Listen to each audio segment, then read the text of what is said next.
Αγαπητοί ακροατές, βρισκόμαστε στα τελευταία λεπτά του αγώνα και διαιτητής έχει δώσει στα 4 λεπτά καθυστέρηση. Κινούσεις κάθεται στο δωμάτιο του σπιτιού του, δεν έχει τι να κάνει.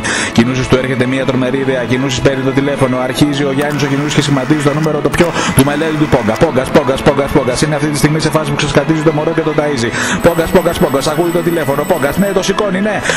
Πόγκας, ακούει μαγωνία. Επάνω στο με ένα χέρι το πιπερό, στο άλλο το τηλέφωνο κάτω από το μάγολο του. Πόγκας ακούει την ιδέα. Πόγκας του αρέσει, ναι. Πόγκας χαμογελάει, του αρέσει πολύ η ιδέα. Παρατάει τα πάντα όλα και αρχίζει και σχηματίζει το τηλέφωνο του Νοταρά.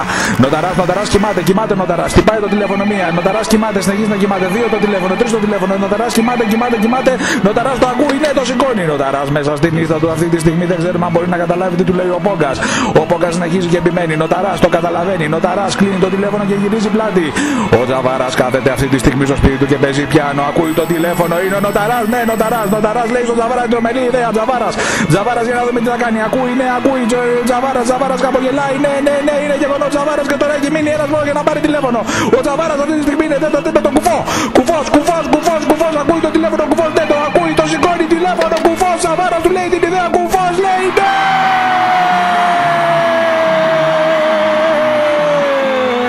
Το 5ο μεγαλειώδες Μάρτι είναι γεγονός. Δεν περιγράφω άλλο.